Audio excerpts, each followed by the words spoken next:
En anglais, on a une expression practice makes perfect. C'est-à-dire que il faut s'entraîner un petit peu régulièrement et comme ça, on va trouver une maîtrise de la langue. Donc là, en fait, il faut bien connaître son style d'apprentissage aussi.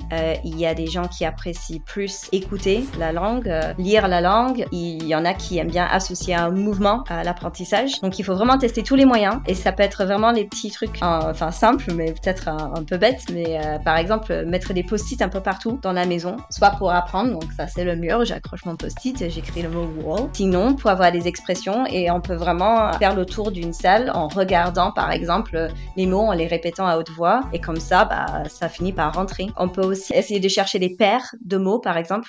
Donc black and white, si on apprend la paire, donc là c'est deux mots avec une signification inverse et là on a plus de chances de les retenir. Moi je me rappelle quand j'apprenais le français, je faisais le plafond et le plancher, j'ai appris les deux en même temps et comme ça je savais que le plafond et le plancher et ça finit par rentrer. Donc ça c'est une autre technique qu'on peut utiliser. Sinon ce qui a bien marché pour moi pour travailler tout ce qui était accent, intonation, prononciation, c'était de faire le perroquet. Donc là j'étais pour le contexte, j'étais toute seule dans une petite maison à la campagne en France et j'avais juste il y avait pas de téléphone portable à l'époque, j'avais juste ma télé. Donc le soir je regardais les pubs et je répétais tout ce que j'entendais dans les pubs et quand je suis revenue en Angleterre on m'a dit mais t'as un super accent, t'as vraiment une super intonation et c'était grâce à ces petites méthodes de faire le perroquet. Et après tout ce qui peut vous intéresser, on a beaucoup de chance d'avoir accès aux jeux vidéo, séries à la télé, à la musique, on peut écouter plein de choses ou regarder plein de choses dans la langue originale, donc en version anglaise. Et après,